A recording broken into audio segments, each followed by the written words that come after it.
It's 2018 CSI.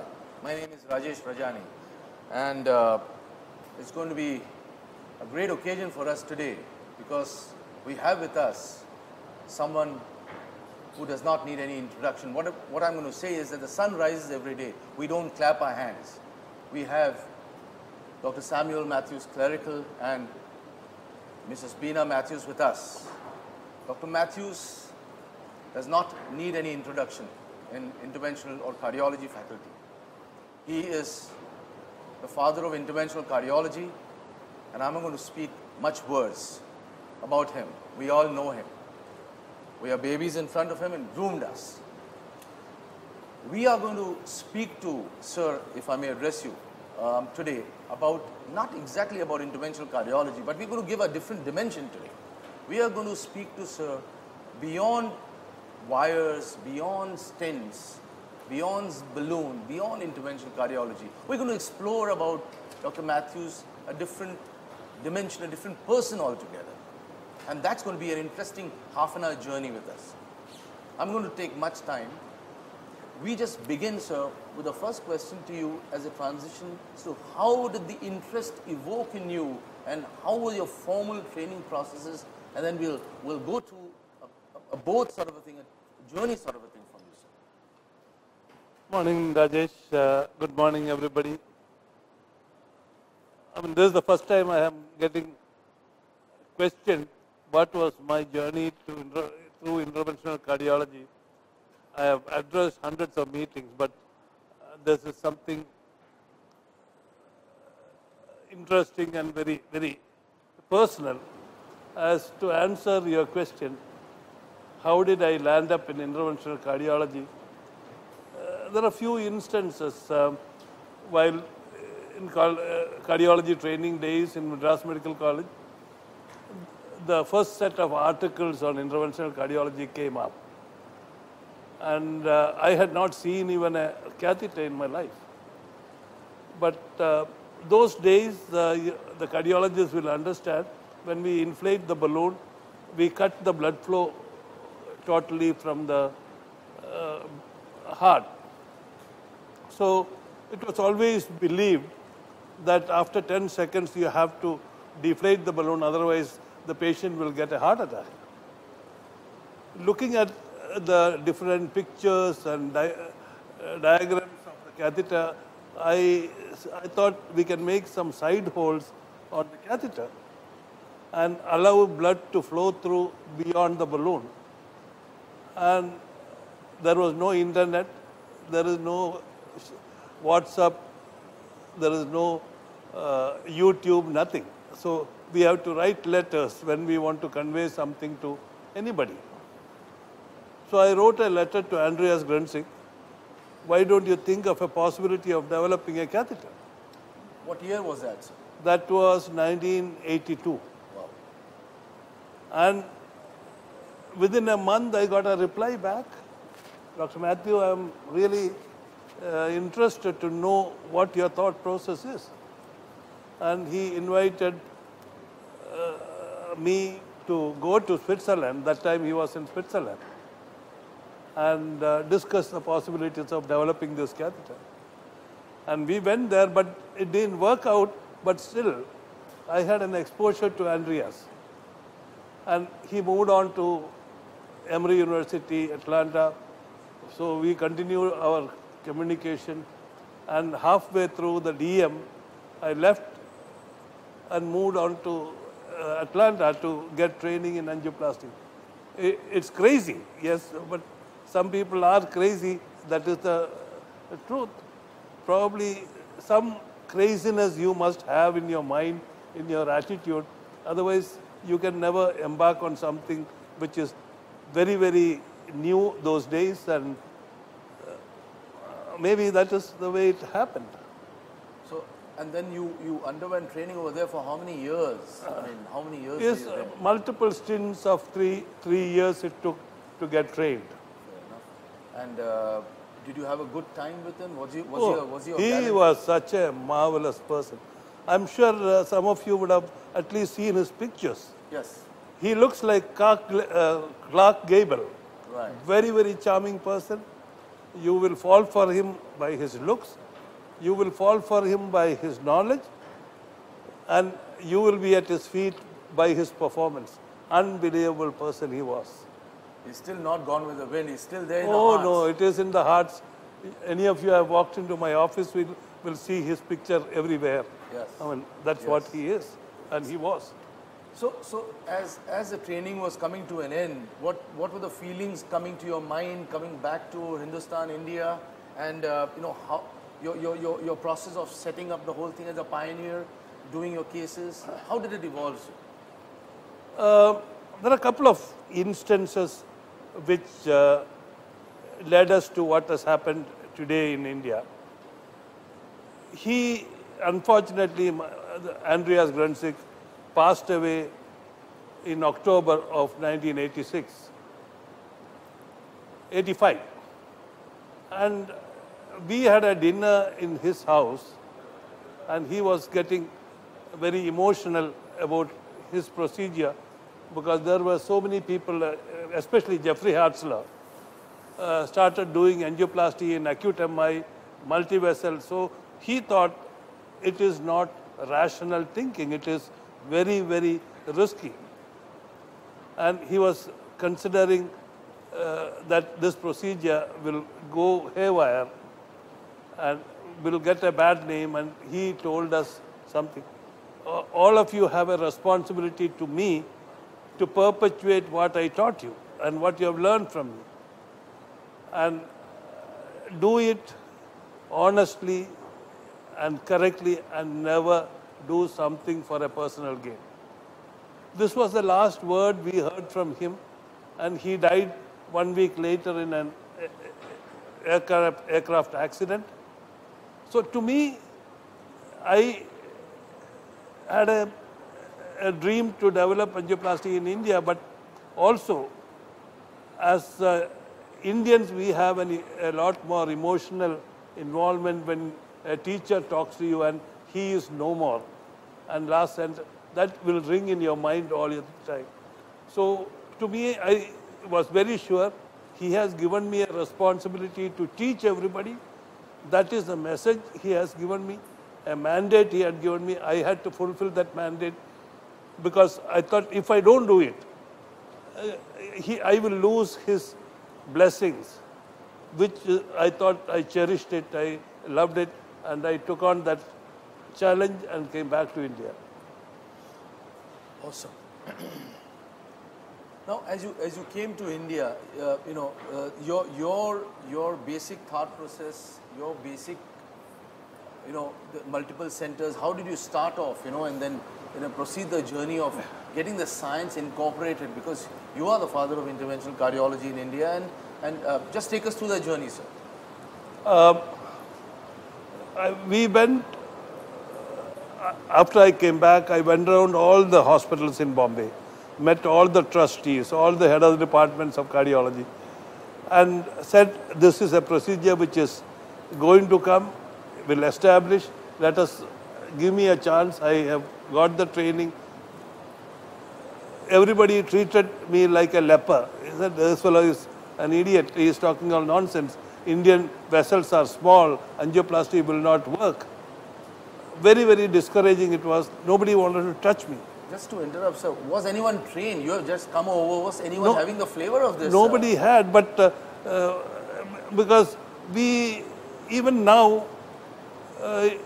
if you don't know, they won't accept it.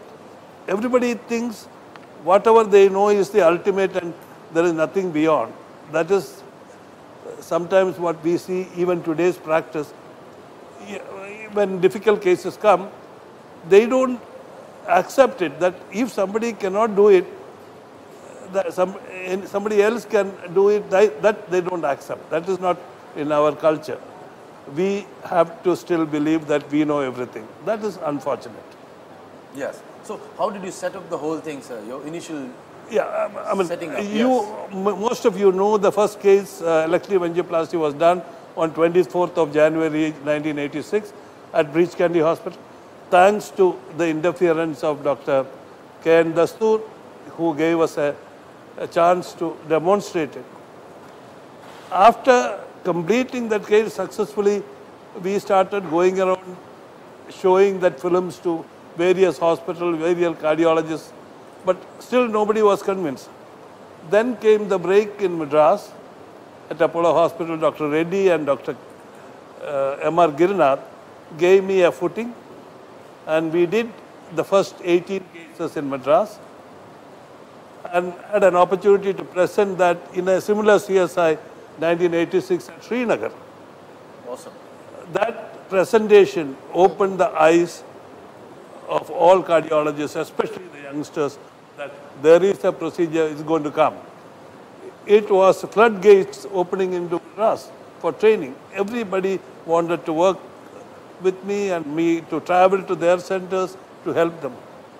That next 10 years was an unbelievable journey, which I cherish, which of course I had Beena to support me.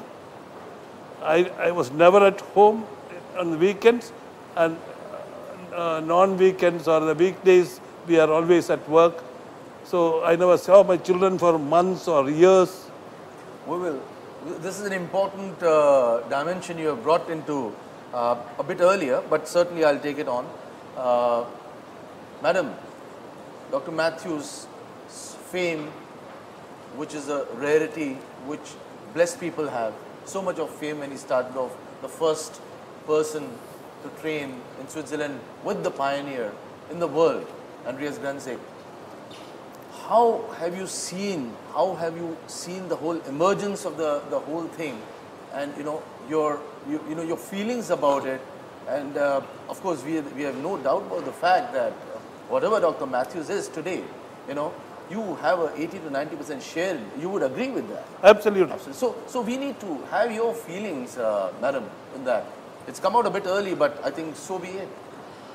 The initial years were probably a little difficult, but I think I was able to, manage things on my own with 2 little kids. He came once in a way to just sort out problems. So it was a bit of a tough job, but I managed to pull through it, and I'm very glad that we could go through it without any problems. Fantastic. You're being very brave, and as all the counter wives say, but the emotions that obviously you might be having emotional aspects passing through your minds at that time. You're spending time alone. There were moments when it was very upsetting, saying that without your support it's difficult to be doing this on my own. Especially when they were growing as teenagers, it was very tough trying to control them, and but somehow we managed to sail through it. Yes. Dr. Mathews has done so many complex and almost certainly complex cases. Initially, he might have started off, not doing such complex cases as he's doing right now. Right. But obviously, complications is hand in glove with any procedural, interventions or surgical things. Now, he might be coming home with those baggages. Mind that is. How did you understand? He always kept us abreast with what he was up to. So we knew when he was facing difficulties in the hospital, but especially when he was dealing with patients who were not doing too well. I think we were emotionally involved, and I would say it was part of our, we used to be praying even for his patients, very often praying more for them than for ourselves. Awesome. Yeah, so because his whole life, in fact, revolved around angioplasty at that stage of it,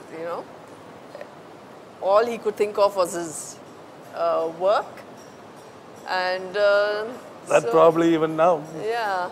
That is the madness you call Janoon, conviction, passion. Fantastic. Thank you, madam. And to add on to what she just completed, which I would like to give a message to the present generation, the youngsters who are coming up.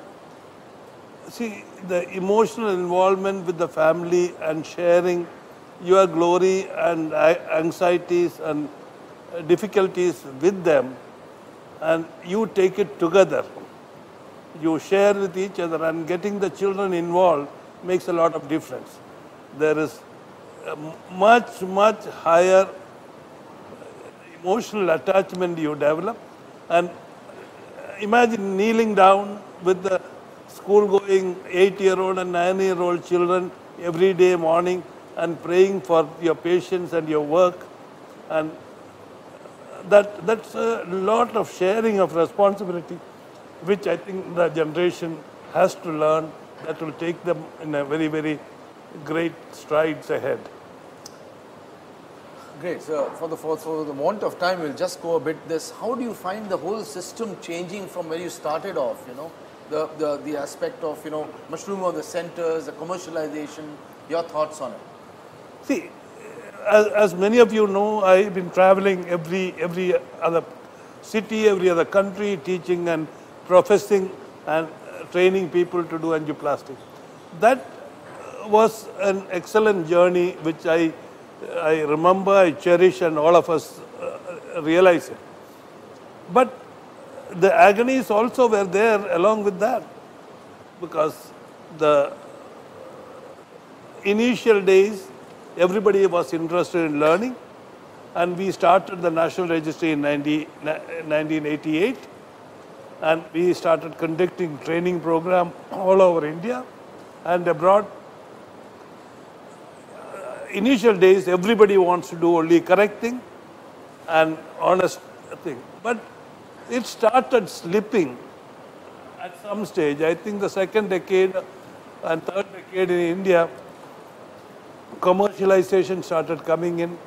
Everything was used only to, mainly for personal glory, which was something I thought was not right. The scientific content of our practice started depreciating. Commercial exploitation started coming in, because the different companies in competition started doing things which was unethical, which I have always fought with. I have addressed this issue as a president of the Cardiology Society of India. But this goes on. I think unless each one of us decide we want to be correct and honest to our patients, nobody can teach us, nobody can correct us. But I'm sure things are changing. Of late, I see lot more people very correct, integrity level has gone up, and commercialization, though it is there, but that is a part and parcel, but the honesty level has gone up tremendously. I'm very happy to see that evolution is changing. That's very nice to know, sir. Now, just a few quick ones. Any hobbies that de-stress you, that at the back of your mind you have, because you do such heavy-duty, stressful, complex cases? Obviously, it might be catching up with you. So, anything to de-stress you? I mean, I used to play football and all, but that's after becoming busy, you can't do that. Individual game, I was not very good at. I thought of tennis. I bought several times rackets and badminton rackets, but never got to playing seriously. It is still lying in the cupboards. The only thing what de-stresses me, the few moments we as a family sit together and talk, or... No, I think he has another passion. Yes. He is basically a planter. Wow. And he spends a lot of time in his estate, where he, I think he has a very de-stressful time. That's correct. I mean, I basically, we are the 5th and 6th generation planters. All my forefathers were all planters. I still own that my old 100-year-old plantation from the family. I spend a lot of time, morning and evening, finding out whether rain is there, whether we have to irrigate, whether any other problem is happening. I enjoy talking to people, yes, of course. And every opportunity I get, I run to the plantation. And in my plantation, my work starts at 5 o'clock in the morning. I'm waiting for the sun to rise because I have to jump out and go into the garden. Madras, our house also, we have a terrace garden. I used to spend a lot of time looking after that, and now I have transferred that responsibility to Veena. But these are all things teach you patience. That helps me in my practice also. Plants, you put a plant, it will never flower tomorrow. It has to grow, it has to have its own growth trajectory. So angioplasty and doing work in the hospital also, you have to have patience, you have to have the mental makeup, what a planter or an agriculturalist should have, that gets inbuilt into you. So the stress level inside the cath lab goes down. I think this also matters. Fantastic, something to really learn about. If we ask you at this point in time, what are your biggest successes, or were your biggest successes, and your regrets or biggest mistakes, what would you have to say to that, Ishwar? If my biggest success, I can't just offhand come out, but I thought something which really I felt even now it is important. About 4 years back, I was in one of the CSI meetings. I was addressing the audience and come out, and I was talking to somebody else, and I overheard 4 or 5 company people and senior cardiologists talking in a group. I heard Mathew's greatest contribution was teaching all right. More than that, his contribution is teaching good people and train them well, and most of his trainees are honest, upright people. This is to me greatest contribution is building up a generation which is honest and committed to the profession and the patient. If I have done that, that is my greatest contribution to me, most gratifying contribution. Anything you would like to change you have done, you think, if you go backwards? No. What is done is absolutely. As you asked me about the one of the major setbacks you think. Yes. One is my son had after 10th had joined. He was the best outgoing science student in the school. When he joined 11th, I was traveling. I got involved with his admissions only after 4 months or 5 months into the year. And he, best outgoing student, automatically got the seat in science. He was to become a doctor.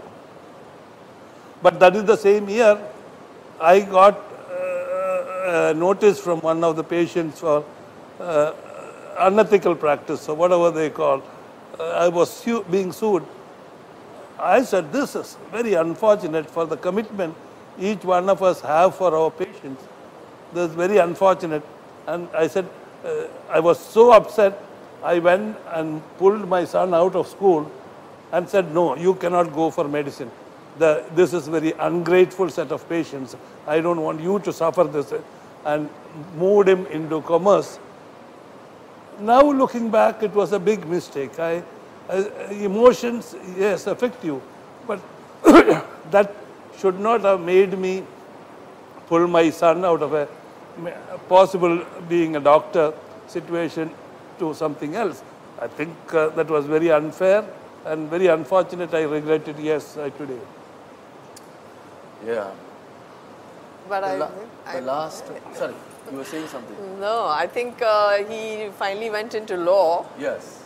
You're doing all right, but so I think we need good, honest lawyers as well. Absolutely. In today's age and time.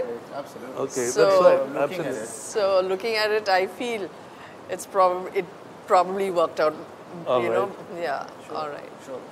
The last question, because I think we are running short of time, a short last question is that how do you see cardiology, interventional cardiology as general, shaping up over the next 10 years, sir?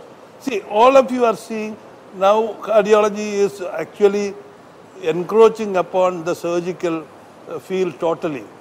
We all started with angioplasty only in coronary arteries. Then came the era of pediatric cardiology, closing the holes, opening the blockages, all that.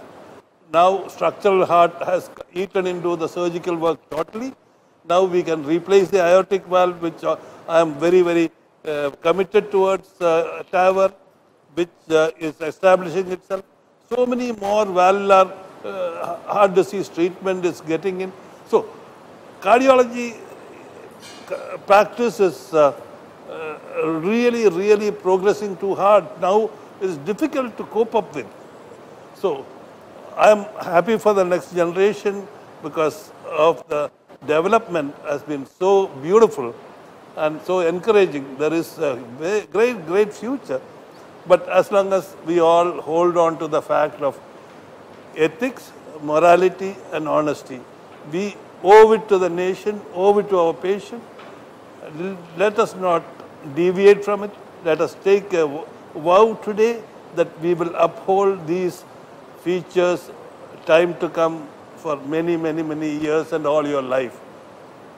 With these few words, unless Rajesh has to ask any questions, no questions, sir. You've been very sweet, madam, you've been very sweet, both of you all, to take us through the entire journey in a 20-minute period. It was building like a script. Dr. Mathews, you are the inspiration for all of us, not nearly all of us, for all of us in the interventional cardiology fraternity. And of course, madam, you are too, because you're linked with him directly. We appreciate you spending your time, valuable moments with us. And I'm sure you will have a lovely stay over here in Bombay. And thank you for telling us your journey through. Thank you very much. Thank you, Rajesh. Thank you. Thank you very much. Thank you, everybody.